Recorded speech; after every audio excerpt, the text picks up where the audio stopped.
Ladies and gentlemen, welcome back to the Die Hard MMA podcast. I'm your host, as always, Clint McLean. And this week we were supposed to be breaking down the entire UFC 249 card, and it's not happening. It is just not happening, folks. I hate to be the bearer of bad news, but I'm pretty sure you all already know that UFC 249 has been canned, and I am pretty heartbroken about it. We had this bright, shiny hope that we were going to have the opportunity to watch our favorite sport, the best sport on the planet. We were going to have a chance to gamble. We were going to have a shot to make some money, and it's out the window. It's gone. Because the assholes over there at Disney decided to tell Dana White to pull the plug, which I know, coronavirus, everybody needs to be safe, everyone needs to be healthy. I'm actually a big advocate of that, but damn it, I wanted to watch some fights.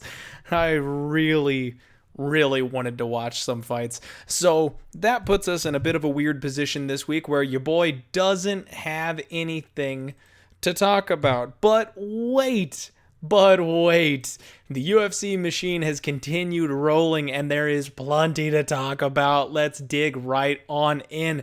We have got to give a shout out to our sponsors, the boys over at GOAT Capital Sports. That's GOAT_Capital. Give them a follow over on Twitter. They are absolutely awesome. They have got you covered, especially when it comes to all the other sports that you're not going to hear about on the Die Hard MMA podcast, because as you all know, I am a bit of a specialist myself. But the boys over at GOAT Capital Sports are going to have you covered for absolutely everything else. That handle, once again, is at GOAT Capital _. Tell them Clint sent you.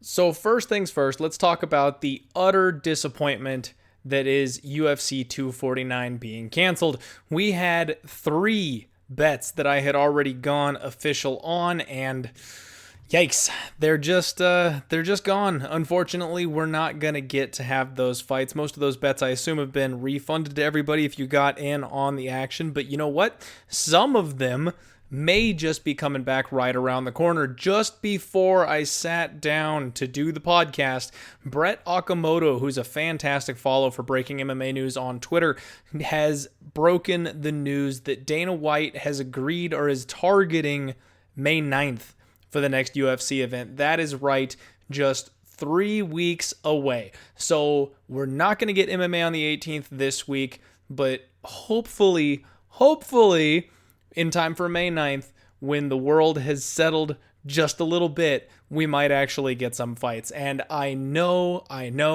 you can't replace UFC 249. It was an absolutely stacked card top to bottom. But the one that they're targeting might actually be even more stacked somehow. I know, that sounds absolutely insane, but they're trying to piece together all the fights that are getting canceled. So what seems to be happening, at least what I seem to be noticing here, is a lot of the lesser fights are just kind of dropping off, and instead the really great ones are the ones that are shining through. So the big question for everybody, every single podcast, everybody talk show, everybody that talks about mixed martial arts was talking about, okay, so Gaethje versus Ferguson fell through. Gaethje was a short notice replacement. He never does short notice replacement. That means that Tony Ferguson versus Khabib is back on the table, right? Well, I was going to talk about that. And apparently, Tony Ferguson has already verbally agreed to the matchup with Justin Gaethje on May 9th. And that makes things very, very interesting, because everybody's big criticism of Justin Gaethje was he's on short notice, he's not going to have a full training camp, he won't be ready to take on Tony Ferguson. If that fight stays intact for May 9th, y'all know I already had a bet on Justin Gaethje as a plus 150 underdog. I will bet you that line is going to be shorter. I hope that Tony Ferguson money comes in again, because I'm going to make the same damn bet for 3 weeks from now. Justin Gaethje with 4 weeks of training underneath him to get ready for Tony Ferguson, a more appropriate weight cut to get ready for Tony Ferguson. He is going to be a much sharper, much more dangerous fighter with also a little bit of a game plan mixed in there. Now, we know Justin Gaethje's game plan is basically always the same thing, but still, he's going to have at least a little bit of time to research his opponent and look into some of the tendencies that Tony Ferguson may have and bring to the table. So I am not going to break that fight down for you today, because once again, it has been targeted. So we're going to do a fight breakdown, obviously, that week when it comes a little down the line. I was going to kind of go through some of my fight breakdowns for UFC 249 just ever so briefly, but like I said, a lot of these fights have actually been shifted on down the road. The can has just been kicked. So since that's the case, I'm going to save those in my back pocket so I've got some content for a few weeks down the road. Let's go over the full list of the fights that are being targeted for the May 9th card. We're not sure exactly what it's being called. I don't know that they're calling it UFC 249 anymore since it's been canceled. So we don't have a name for it, but the May 9th card, as of right now, looks like Tony Ferguson versus Gaethje headlining a co-main event of Henry Cejudo taking on Dominic Cruz, which is another interesting fight that I kind of want to talk about, and the round robin that's been going on since Aldo fell out of that fight. We've got Amanda Nunes versus Felicia Spencer, which that should be a fun fight. Francis Ngannou versus Jazeer Rosenstruck is going to be kept on that card as well. We're keeping Jeremy Stevens versus Calvin Kattar. Thank God for that. That's going to be a banger. It looks like they are adding Donald Cerrone versus Anthony Showtime Pettis. What a great matchup. That's perfect. Both guys need a leg up. Both guys are getting late in their careers. I mean, this is kind of a perfect fight for absolutely both guys involved. And it's two guys that I have a very low percentage of picking their fights correctly on. So that's one that I'm going to need to be damn careful on because I just seem to get both of those guys wrong so often. It's like a shooting star flies by when I get one of them right. Like when I picked Pettis to knock out Wonderboy, we cashed plus 300 on that, but I've gotten every single fight of his wrong since. So we've kind of broken even with the bookmakers on that one. Same thing with Donald Cerrone. If it wasn't for the under that I had with him against Conor McGregor, I had a very, very bad record betting Donald Cerrone. I'm 2-0 for his last two fights. One of them was a miracle doctor stoppage between the second and third rounds, and then the other was, just that one was obvious with Conor McGregor, but still. So I'm on a 2-fight win streak with Donald Cerrone here. We'll see what happens when we get a little closer to fight time. They're keeping Greg Hardy versus Yorgan De Castro. That's another good fight that I'm glad they're keeping intact. It's relatively low level, but like we talked about last week, it is a good, reasonable matchup for the level that Greg Hardy should be fighting at right now. So I want to see what he's made of. I want to see where he's at. So I'm glad they're keeping that one. Alexei Olenek, the Boa Constrictor, taking on Fabricio Verdum. That was a fight that was targeted down the road, so I'm glad to see that one's going to stay on here. They're trying to give Fabricio Verdum a welcome back fight. They're giving him a guy who he should be able to just one up in every area of his game, essentially. So they're looking to get him on the winning track as a welcome back. Then it looks like Carlos Esparza versus Michelle Watterson. That should be a relatively fun fight. They're keeping Jacare versus Uriah Hall together, which I'm very happy to see. That's a fight that I was very, very close to pulling the trigger on, and I still have some interest in that one. I'm kind of digging in on it to see what happens. And I'm glad that they're keeping it together. It gives me another couple of weeks to think about it and really look at what I want to do on there. We're going to have to watch the line because, as always, the betting line is really what matters most when it comes right down to it. Vicente Luque versus Nico Price. Thank God they're keeping that one together. That's an absolute banger. We had a bet on Nico Price as a plus 200 underdog. Let's see if he's around that price tag when this fight rolls around again. I would love it. Love it, love it, love it, love it if he was around that price tag again, because I will always roll the dice on Nico Price at 2-1. That's one that I was really looking forward to breaking down, and I can give you a little bit of a sneak peek on that one here because, geez, all it is Nico Price. If you give me Nico Price at plus 200, I'm betting him. That's it. That's the end of the story. I know how good Vicente Luque is. I know that he's just a phenomenal talent. He's got a great skill set, but the dude's hittable. He gets hit so much in all of his last couple fights, and he just got beat to hell by Wonderboy. So he's taken a lot of damage, and nobody's been able to crack that chin just yet, but Nico Price can crack anybody's chin. He hurts every single fighter that he goes against, and he's a killer be killed kind of guy. He's either gonna go out on a stretcher or he's gonna bury you, and against that kind of a fighter, if you've got any chance of your chin declining due to damage, he's going to get you. These guys already fought once before. Nico ended up getting submitted. Both of them have improved. Both of them have grown since then. And if it's a battle, which I mean, with those two guys, obviously, what would it be besides a firefight? I think Nico's got more fire. Vicente Luque is probably the more technical of the two, but Nico's just got so much heat. And it's the exact same spot that I lost money with Nico Price on when he fought, oh shit, what was his name? Hands of Steel, shit. Geoff Neal. Thank you very much. I reminded myself. Hands of Steel, Geoff Neal. Geoff Neal? I'm not sure how to pronounce that guy's name, actually. But he got TKO'd in the second round, but he hurt Neal so badly. He hurt him so badly and almost finished him. So, I mean, it's the same thing. I think you're getting a coin. I'm going to flip it. I'm going to take the guy with the death touch, with the life-ending power, especially because, you know, he's like Gaethje. His game plan is never changing. He's going to go out there and try and cut his opponent's head off in that cage, and if he can't do it, he's going to die trying. So if you want an underdog, you need an underdog that's going to fight for you. Nico Price will always fight for your money. And then the last fight that's been listed here is Charles Rosa versus Bryce Mitchell. Now, that's another great fight. Charles Rosa had a recent resurgence. Bryce Mitchell is really kind of taking off right now.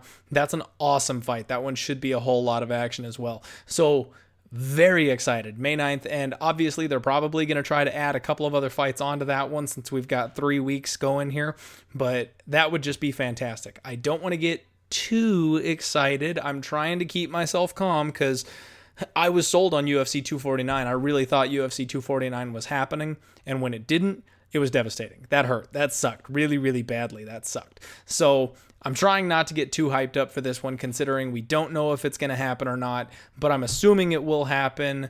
Just cautiously optimistic so my poor little heart doesn't get hurt again.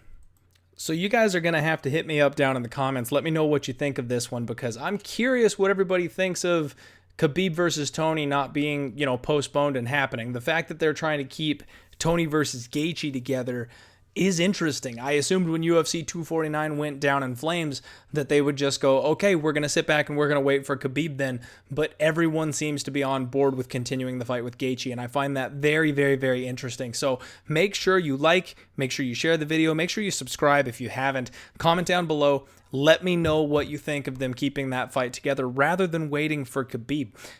There's been some shiny light at the end of the tunnel for this whole thing. Apparently in Florida, they ruled that WWE wrestling was essential business. So Dana White was having to go off the grid. He was trying to get onto an Indian reservation to make UFC 249 happen. And Florida, man, fucking Florida, they're just like, come on, you gotta have wrestling. You gots to have your wrestling.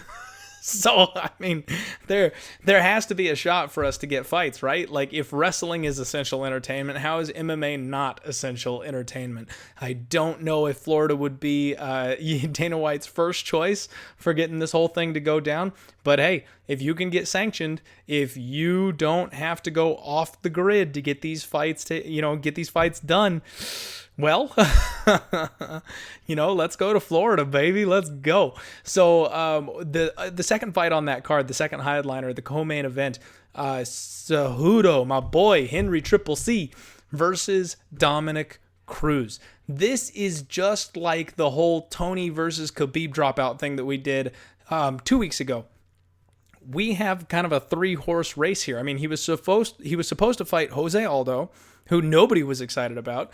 Aldo, coming off of a loss to Marlon Moraes, was getting the title shot. Whether or not you believed that Aldo won that fight, he's getting a title shot off of a loss when there's a line of contenders like Peter Yan and Aljo Sterling. I mean, it's stupid. It just doesn't make sense, and I hated it for that reason. But y'all know me. It was just like when Gaethje filled in for Khabib. I'll watch that fight. You know, it's a legend versus a current legend in the making. Like, that's a great fight. It would have been a fantastic fight. I'll watch it, as much as it doesn't make sense for the timing in the division. It would have been a damn good fight to watch. So Aldo's out, and we had a couple guys throw their name in the hat. We've got Cody Garbrandt, who called out Cejudo. Dominic apparently called out Cejudo, and then so did Frankie Edgar. Now, Frankie Edgar, that would just be bad. No, no, no, no, no, no, no. He's in the process of dropping weight. He took a late fight, stepped in to replace a power puncher, and paid for it in his last fight. And I just don't want to see that again. Frankie Edgar he's fading. He's on the tail end of his career. After doing to BJ Penn what he did, he is now following BJ Penn down that dark path. And I'm very, very afraid of what's going to happen to Frankie Edgar in his next 3 or 4 fights. He can hit the reset button a little bit if he drops the weight class like he's supposed to, and then takes a appropriate level warm-up fight to get used to it. Maybe he can have a small resurgence, but I think the days of Frankie Edgar being champion are over. And if he was to step in there against Cejudo, Frankie Edgar's back pocket is his wrestling, man. That's the one thing that he always has in his back pocket is the wrestling. And you can't do that with Cejudo. You're not going to be bigger. You're not going to be stronger. And you sure as hell aren't going to have better wrestling technique than Henry freaking Cejudo. So with that out the window, it's going to be a striking match. And only one of those boys has a bad chin. We have seen what Cejudo can do to people in just a matter of 2 rounds. So yeah, you're not going to fare well against Cejudo, Edgar, my boy. I'm sorry. The other option is Garbrandt. Cody Garbrandt. We talked briefly about him. I can't remember if it was last week or the week before that, but his chin is completely shot too. And that's a fight that I personally would love to see because I'm not as big of a fan of Cody Garbrandt as I am of Frankie Edgar. Wouldn't mind watching him get put on a stretcher by Cejudo. That would actually be kind of fun because you know the fight IQ difference between those two boys. Garbrandt's fight IQ leads him to getting in hairy, sticky, bad situations and getting finished. Cejudo's fight IQ leads to him flipping the tables on championship level fighters and knocking them out. That's what he does. He's incredibly intelligent, incredibly smart, and puts himself in the right place at the right time, and he almost always makes the correct decision. So that would just be another massacre in my opinion. I mean, Garbrandt obviously has a puncher's chance. He's very talented, very fast, and he hits really hard, but I think Cejudo is faster than he is, and these days, even if Cejudo doesn't hit quite as hard as Cody Garbrandt does, we know his chin's going to hold up better. We saw what happened the last time Garbrandt got into a punching contest with somebody. Dropped a plus 200 by KO prop there because I thought Garbrandt was going to get it done, and instead of being the technical fighter he can be, decided to bite down on his mouthpiece like an asshole. So yeah, those are the 3 horses that were vying for position here, and it looks like Dom got it. It looks like we are going to get Frankie Edgar, what am I saying? It looks like we're going to get Dominic Cruz versus Henry Cejudo. And this is another weird situation because we've still got Peter Yan and Aljo Sterlings that are just kind of sitting in the wing. Now, I don't know if Aljo's got a fight booked, but I know Peter Yan is set up to fight Marlon Moraes. I'm glad that they're keeping that fight intact because that's a phenomenal fight, and it really does set up the number 1 contender. Marlon Moraes, I can understand why they're not giving him the immediate rematch with Cejudo. He would have an argument, you know what I mean? He was winning the first round against Cejudo before he made that incredible shift in his game plan. But he did get KO'd stiff in the second round when Cejudo decided to pour it on. Was it the second round? It might have been the third round. I'm sorry, I'm going off of memory here. I can't remember. But when Cejudo flipped that switch, turned it on him and got it done. So it was kind of a dominating performance. It's hard to say that guy deserves the immediate title shot, even though he beat Aldo. Now, I think he beat Aldo. I scored it for Moraes personally, but with how close that fight was, when Aldo drops out, you should say, hey, Marlon Moraes gets to fill in, right? He was the other dude in that fight. He got the win. He probably should have got the rematch based on that. So I couldn't fault anybody for throwing Marlon Moraes in there just based off of that. It would be a great rematch. I would love to see Moraes for Cejudo too. Don't get me wrong. That'd be a hell of a fun fight. But I'm actually kind of in the corner of Dom on this one. I love Peter Yan versus Marlon Moraes, and if Marlon beats Yan, that's huge. That's derailing the biggest train in that division. He stamps his number 1 contender's passport right there with that. There is no arguing it. Give him a rematch. If he loses it, Peter Yan, we've known for a long time, is the guy to beat in that division. We've known for a long time as a future title contender, and he's well on his way to taking that title shot. If he beats Moraes, it's over. He's the number 1 contender. So I just love that fight. It gives you an undisputed number 1 contender, and it's just going to be a banger. The way that those two guys fight It's gonna be an absolute banger. So the reason I like Dom stepping in here is that realistically, he's been out and injured forever. The last time he came back from a layoff, though, he wrecked somebody's world and then immediately took his title back. So I love that he's like the only guy who's made a habit of long layoffs and then coming back at championship caliber. He can do it. He's a very special talent. And this is really going to be like his last shot, because really, do you think Dominic Cruz is going to come back at this stage of his career and be able to, climb the ladder for 3 years, taking on appropriate fights to, warm his way up and then stay healthy to get to a title shot? The poor dude can't stay healthy. He's one of these guys that is really a top level talent that just has been unable to stay healthy long enough to really take advantage of it. He's 34 years old, 22-2, absolutely phenomenal record coming off the loss to Cody Garbrandt. That was all the way back in 2016. We haven't seen him for 4 years. And that's just stunning to me that it's been that long that he has been out. And it's also stunning to me that he's been keeping sharp and working on his game that entire time to come back to at the level he believes is championship quality. I mean, the other thing about Dom, I talked about how smart Henry Cejudo is. Dom is a phenomenally smart fighter. That's why he is so good on the commentator's desk. He watches these guys, he breaks down every bit and every angle of their game, and the way he can tell it to, he puts it in layman's terms, the way he can explain it to the listeners is just beautiful. It's just absolutely beautiful. He knows his shit. He knows what he's talking about. His game plans are impeccable. And everybody got caught off guard by Cody Garbrandt just being that much better than he was athletically speaking when they fought in 2016. So Garbrandt came back. I'm sorry, not Garbrandt. Cruz came back after his defeat of Demetrius Johnson in 2011. It was a 3-year layoff. He came back and fought Takeo Mizugaki, KO'd him in the first round, and then he won a decision over TJ Dillashaw in 2016. I believe that's when he took the title. He had the rematch with Uriah Faber in 2016, and then he lost to Cody Garbrandt. So that's where we sit with this. And it's just a phenomenal fight. Like, I wish Cruz had come back and been active before this, because a lot of people don't know about him. A lot of people, especially, McGregor era type of people, Dominic Cruz wasn't really lighting the world on fire. I mean, the fight with Dillashaw was hyped up. The fight with Faber was like him getting that loss back, because Uriah Faber was the one and only loss on his career at that point, back from all the way in 2007. So a lot of people just don't know how skilled Dominic Cruz is. And I think this is a phenomenal matchup for those that do know. He's a great wrestler. His footwork is second to none. He's got fast hands. He's got a very awkward style with movement. It's going to be a huge challenge for a guy like Henry Cejudo.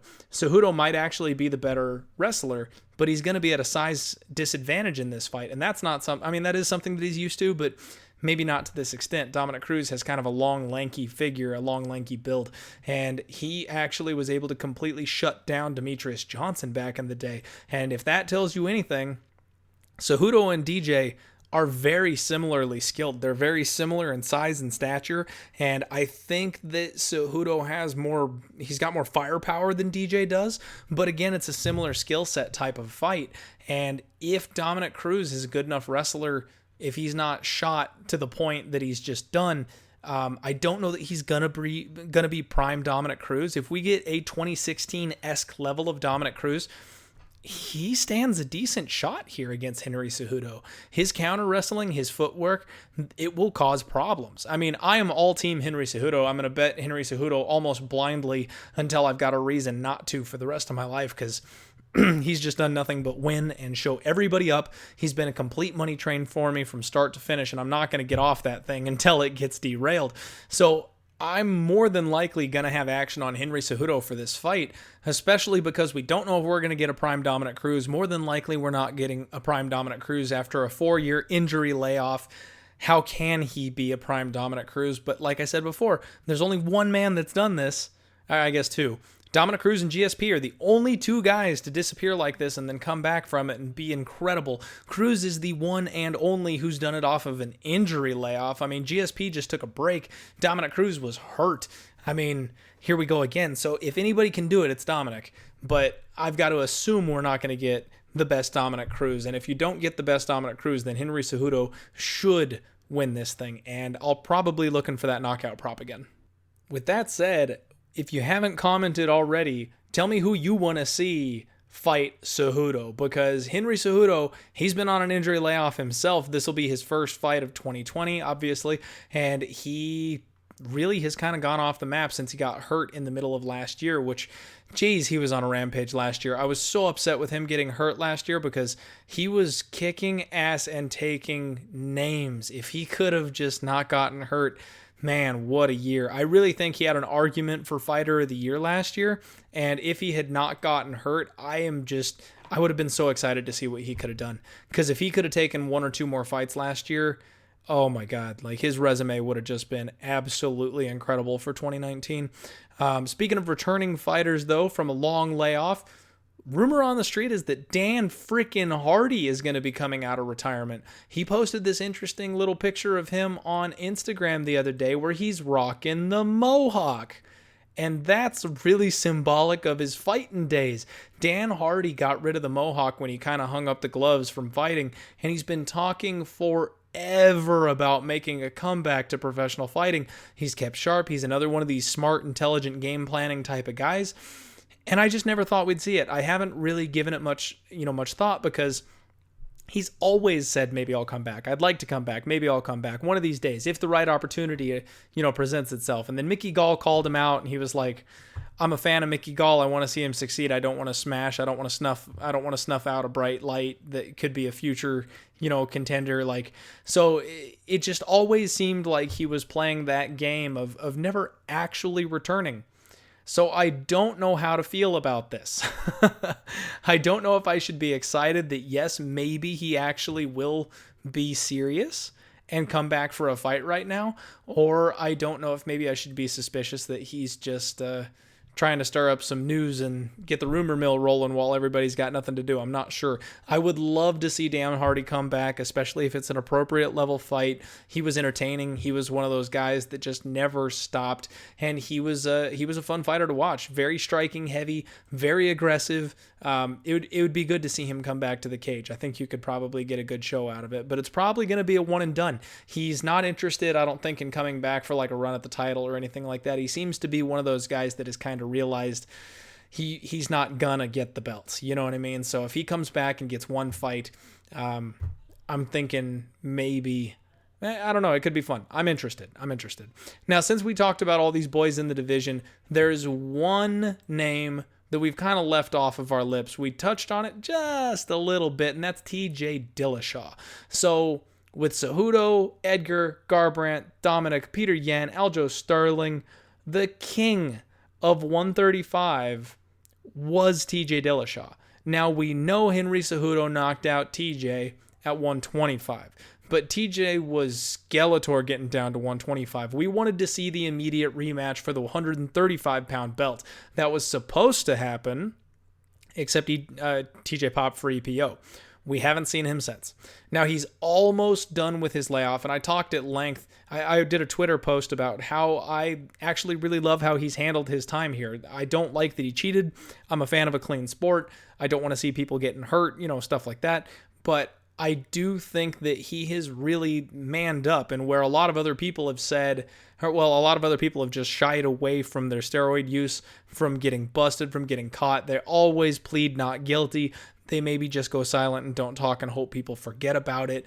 There's a lot of abusers out there that have gotten away with that. TJ has not. TJ has basically stood up and taken the whole thing on his back and said, yeah, I messed up. It's my bad. I shouldn't have done it. I feel ashamed. He's been in the public and he's taken his lashing during all of this. And I find that admirable because I would rather you do that, take your lashing, and then come back and I can be a fan of you again, rather than the guys that just kind of hope it goes away and it's always a black mark on their careers. So I'm very much looking forward to the return of TJ Dillashaw. I want to see what he's got. I want to see what he can do, especially coming back If he's clean, I want to see if he's the same guy or not, because he was hell on wheels.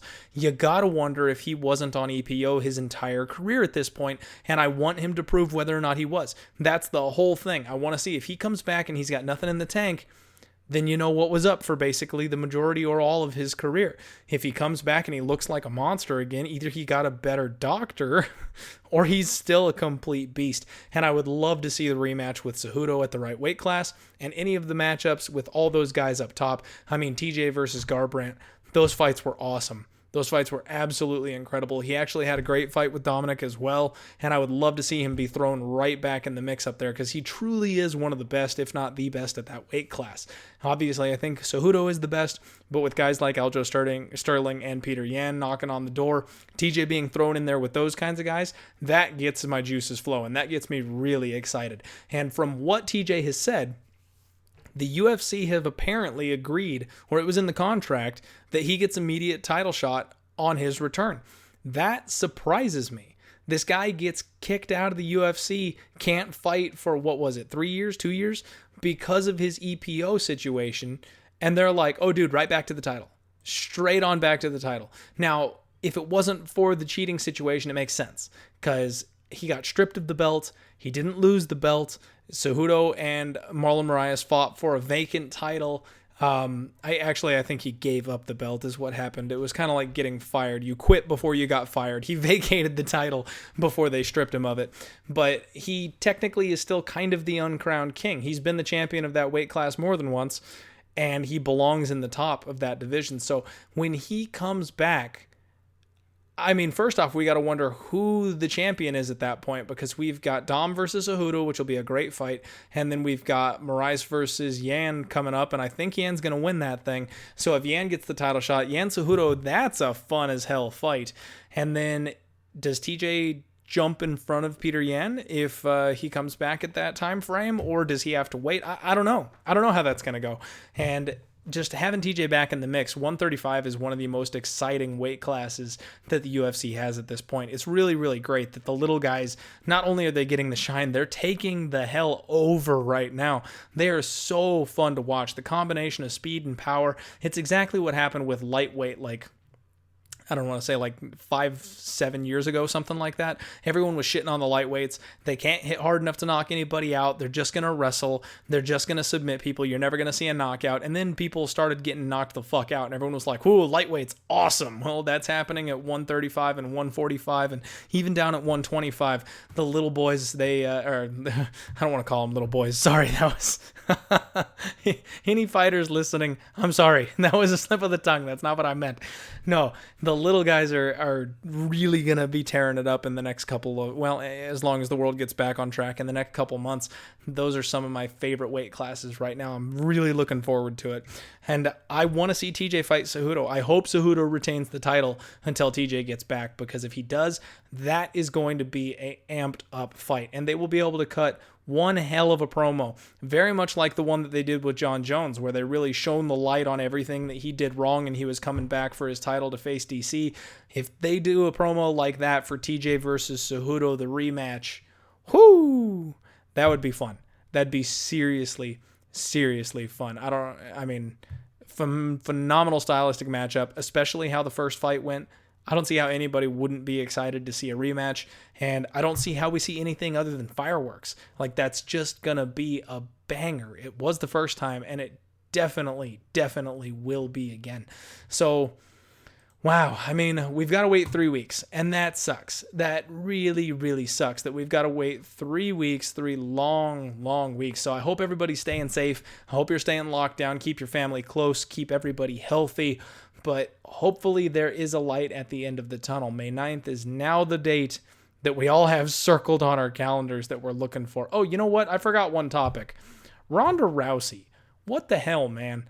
I don't know if you guys have been on Twitter or anything like that or seen this, but apparently Ronda Rousey is lashing out at the WWE fans now, which is just shades of everything we went through with her when she was a fighter. So she got a chip on her shoulder when she started losing, because in MMA, you're only as good as your last fight. That's a That's a common theme, unfortunately. And as soon as fans kind of started to turn on her a little bit when she wasn't the champion anymore, when she wasn't this dominant force anymore, which I feel bad for fighters that they're only as good as their last fight. I don't like that people attack them as much as they do. It's not something I'm a fan of, and it's a bad look for our sport. Unfortunately, it's a very common thing in our sport. But she really was just kind of done with it. That really, I think, led to her departure from MMA. Is she felt like she had nobody in her corner, and her fans that had lifted her up her entire career suddenly were attacking her. And, just it was a bad look. It was a really bad look. But the fact that she did, no press, no fan talks, no signings, she wouldn't do anything for the cameras, no nothing in that last title fight against Amanda Nunes. It was a really bad look, and it really made the MMA fans kind of show her the middle finger. When she went to WWE, no one gave a fuck. Everyone was like, get lost, because she really gave the middle finger to the people who were and should have been excited to see her come back. Instead, we were like, well, fuck you then. Like, it was not a good situation. And apparently she's doing that over in WWE. They're talking about how the fans over there have kind of turned on her, and she's saying shit again about it's par for the course with Ronda, man. And just a really bad look. Can you imagine, like, you have a career, you make a ton of money, you make a ton of fans, and you make a huge mistake. And then you hit the reset button. You manage to get a new company, you manage to make the right moves, you manage to make new fans, and everyone seems to have kind of left everything in the past. And then you make the same damn mistake. Now, obviously, this is WWE that we're talking about, and this is not a WWE podcast, so there could be that element of she's playing the heel. She's going full villain so that the fans hate her, and that's done on purpose, and it's a scripted thing. Like, maybe that's happening here, but it just seems too perfect Ronda, doesn't it? Doesn't it just seem like something that Ronda freaking Rousey would do? Because that's kind of how she is, and that's how she was very, very genuinely when she was in mixed martial arts. So I don't want to spend too much time on that, because like I said, this is not a wrestling podcast, and I don't even watch wrestling, so I don't know too much about it. But since she was a former star in MMA and one of the absolute pioneer of women's MMA, I was a huge fan of hers. Really kind of pisses me off to see her going through the same old motions again. So if you are a wrestling fan, just don't hook your boat up to Ronda Rousey. I'm sorry. Well, that's it for this week, everybody. Thank you so much for tuning in and staying with me. I appreciate the love and support. Do me a favor, like, comment, subscribe. Give me some of those internet points that's going to help YouTube push my content up a little bit. I have got some things in the works. Don't worry, you're gonna have some diehard MMA podcast content for the weeks to come. We've got a couple weeks to burn before MMA comes back. It's on the horizon. Hopefully we get May 9th, but if we don't get it on May 9th, I have a contingency plan. We've got some good shit that's gonna go down. Looking forward to it. Hit me in the comments below if there's any topics that you want me to go over. If you have any questions, any fan questions for me to answer, feel free to hit me with those, and I will do my best to answer those on the next show. Speaking of which, I do have one fan question. It came from my boy Boston Nick. Find him at Boston Nick MMA on Twitter.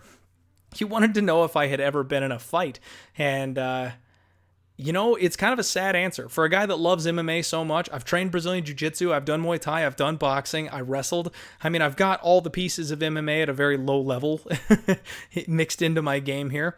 I really haven't been in a fist fight in my adult life.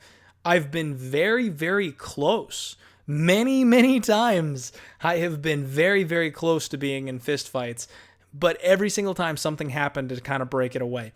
When I was in high school, or when I was in junior high school, my dad was the principal of the junior high school that I attended, so I had a target on my back, and I got into a ton of fights when I was a kid. When I was younger, I threw down regularly. Obviously, when you're a kid, you don't know shit about what you're doing, though, so everybody's got stories like that.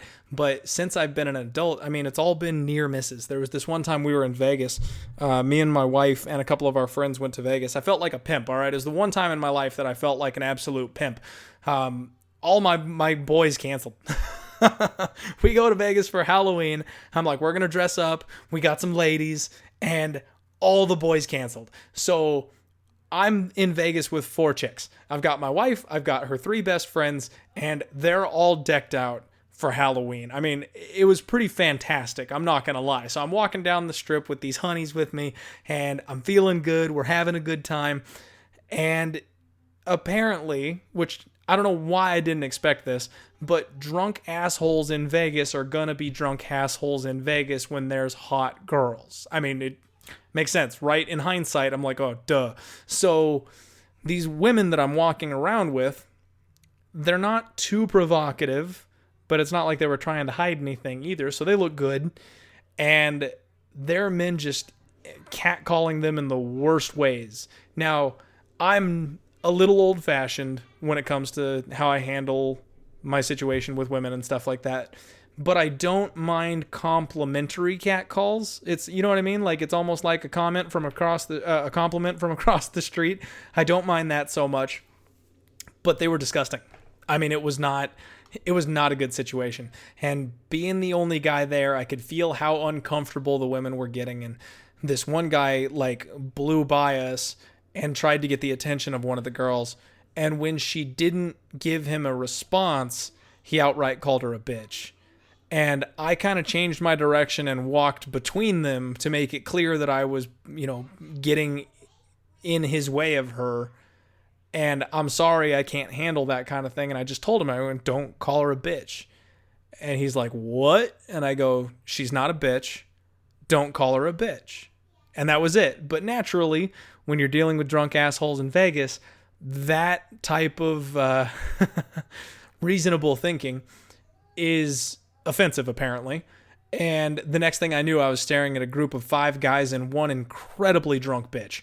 And I know I said not to call her a bitch, but this one really was a bitch. So none of the guys got in my face. I mean, they all started moving towards me. Like, shit was about to go down, but this woman gets in my grill. She steps up, she gets in my face, the alcohol washes over me, and she starts telling me she's going to punch me in the face. She starts calling me an asshole. She starts calling me a bitch and doing the, what are you going to do? What are you going to do? And I'm like, that's the closest I have ever been in my life to hitting a woman.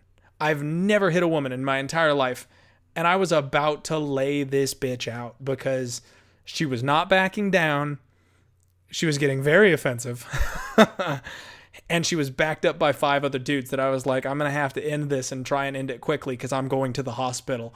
I mean, I have no imagination whatsoever that I'm capable of taking on 5 full-grown people. I know how to fight. I know some techniques. If you've got 2 drunk assholes, maybe I can get them taken care of.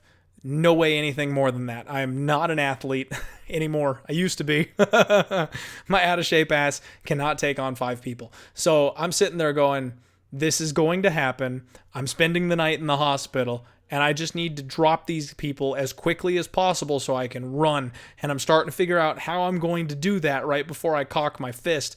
And one of the drunk dudes, apparently the only one with a sense of humor, he's dressed up like a chipmunk and he runs in front of his friends and he goes, hey guys, you know what squirrels like? Nuts. And all of them bust out laughing.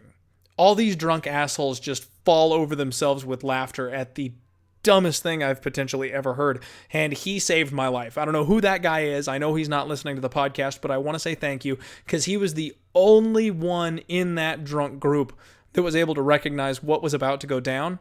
And he saved it from happening because there was no way I could de-escalate that situation. Nobody else was stepping in between us.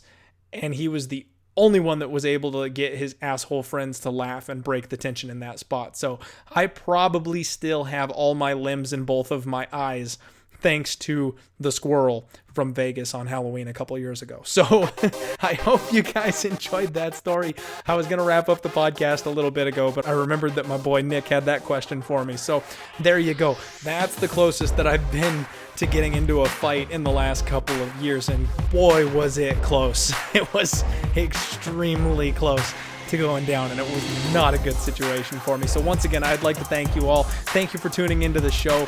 Hit that like button, hit the subscribe button if you haven't already. We would love to have you as a member of the Die Hard Horde. Everybody stay safe, buckle down. Looking forward to talking with you, and looking forward to more UFC news right around the corner. Keep your eyes peeled at Die Hard MMA Pod on Twitter. I've got some fun content coming for you down the pipe. And until then, let's roll.